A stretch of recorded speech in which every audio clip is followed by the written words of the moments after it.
Hi friends, welcome to my YouTube channel Students Week Point. Today we are going to do chapter 4 sorting materials into groups. As you know that I covered the most of the chapter in the previous videos and this is the last part of this chapter and we will do the further part. ठीक है, तो हमारा state of matter और about the solubility in water ये हमने सारा पढ़ लिया था इन द प्रीवियस वीडियो। और अब हम पढ़ने जा रहे हैं डेंसिटी की डेंसिटी, जिसमें जो दो होते हैं वो एक होता है फ्लोटिंग और एक होता है सिंकिंग। फ्लोट का मतलब होता है तैरना, सिंकिंग का मतलब होता है डूबना। ठीक है, अगर मैं बात करूं आयरन नेल की यानी कि कील की, तो क्या है, वो वाटर में सिंक कर जाएगा।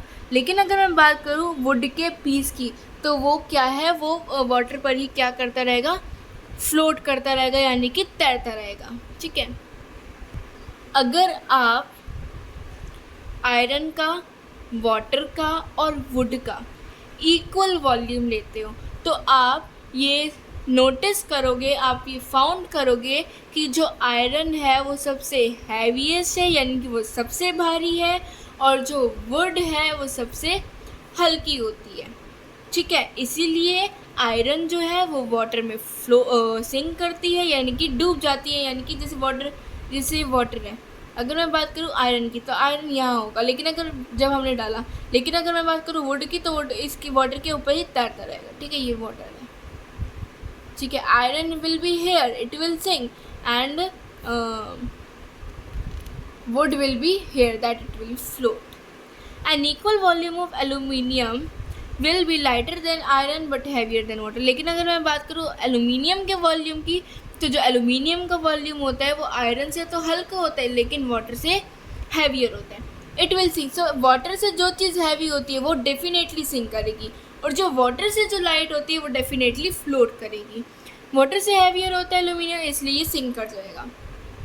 An equal volume of cotton will be lighter than water, और अगर मैं इसका कॉटन का भी इक्वल वॉल्यूम लूँ तो ये क्या है, वाटर से हल्का होगा और इसीलिए क्या है, ये फ्लोट करेगा वाटर में।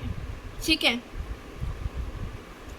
अब बात आती है the mass per unit volume of a substance is known as density. ठीक है, अगर मैं पर यूनिट वॉल्यूम की बात करूं तो उसमें एक सब्सटेंस का मास कितना है उसे हम कहते हैं उसकी density. The mass per unit volume of a substance is known as density.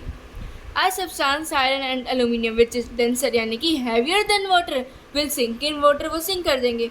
A substance wood or cotton which is less dense than water will float on water, जो इससे कम हल्के हैं, जिनका वेट इनसे हल्का है, उसे हम क्या बोलेंगे, वो जैसे कि वुड और कॉटन वो क्या करेंगे, फ्लोट करेंगे। ठीक है, ये है नहीं, बहुत ही ईजी सा है। ठीक है, जो वाटर से जो उसका वेट होता है ना, जो पर यूनिट वॉल्यूम, पर यूनिट यानी कि सिंगल यूनिट जो वॉल्यूम की होती है, मास सब्सटेंस का कितना है उसमें, वो होती है उसकी डेंसिटी। ठीक है, जैसे कि मास पर यूनिट वॉल्यूम की बात करूं तो वुड और कॉटन की कम है एज़ कम्पेयर टू वाटर और आयरन और एल्यूमिनियम की हैवियर है as compare to water. That is why they both sink and they both float. Matter can be classified on the basis of whether it float और sink in water. Matter को इससे भी classify करा जा सकता है कि वो फ्लोट करेगा या फिर सिंक करेगा वाटर में, और that is on the basis of whether its density is less than और मोर देन वाटर की, उसकी डेंसिटी है कि उससे कम है या फिर ज़्यादा है, किससे, वाटर से। अब बात आती है ट्रांसपेरेंसी। ठीक है, जो यहाँ पर मेन जो बात हो रही है वो हो रही है ट्रांसपेरेंसी की, ऑब्जेक्ट कितना ट्रांसपेरेंट है। ठीक है, तो ऑब्जेक्ट को हम इसमें भी डिवाइड करते हैं 3 टाइप्स में, transparent, opaque and translucent objects. ठीक है, ट्रांसपेरेंट ऑब्जेक्ट्स वो होते हैं जिनके हम आर पार देख सकते हैं।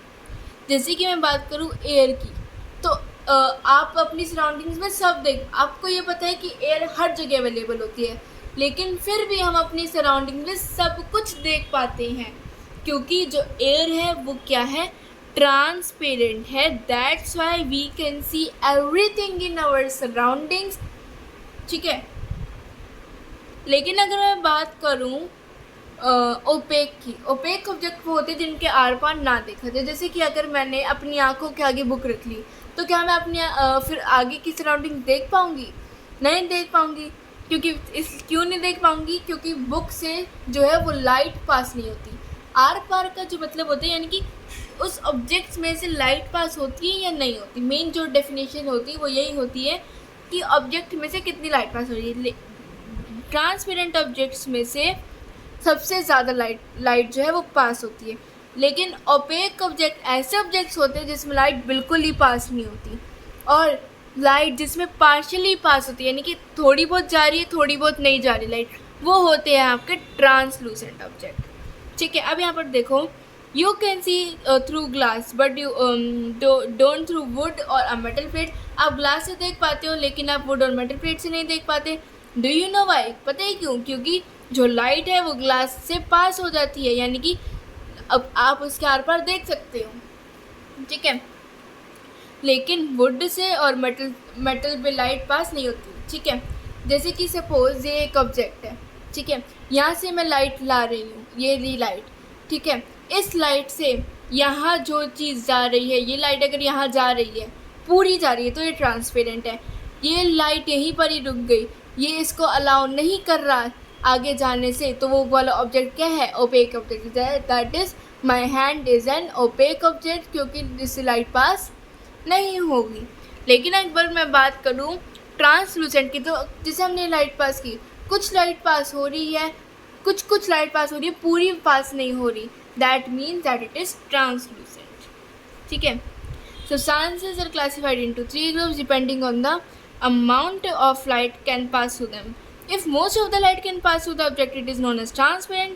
चाहिए. If no light pass through, it is called opaque. If the light can pass partially, यानी कि आधी अधूरी लाइट जिसमें से पास होती है, उन ऑब्जेक्ट्स को हम क्या बोलते हैं? Translucent objects. We can not see through the translucent objects, ठीक है। लाइट तो पास होती है लेकिन हम ट्रांसलूसेंट ऑब्जेक्ट्स में से भी नहीं देख पाते। Frosted glass use in the bathroom Windows is translucent. जो फ्रोस्टेड ग्लास यूज़ किया जाता है बाथरूम की विंडो में, वो कौन सा होता है? वो ट्रांसलूसेंट होता है। Air is transparent, that is why we are able to see things around you. जब मैंने आपको ये करवाया था इंट्रोडक्शन के बाद, मैंने आपको ये बता दिया था एयर कैसी होती है? ट्रांसपेरेंट होती है। Water when clear is also transparent material. अगर वाटर स्वच्छ है बिल्कुल, यानी कि उसमें कोई मिलावट नहीं है, जो कोई गंदगी नहीं है, तो वो भी क्या है? ट्रांसपेरेंट मटेरियल है। तो इससे हमें क्या पता चलता है ट्रांसपेरेंट, ओपेक और ट्रांसलूसेंट से?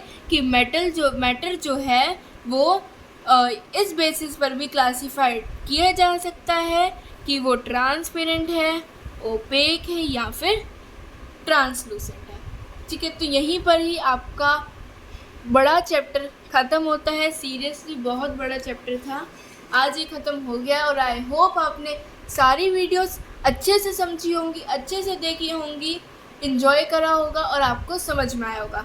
If yes, then please hit a like, subscribe and share to your other friends so that they can easily understand this chapter.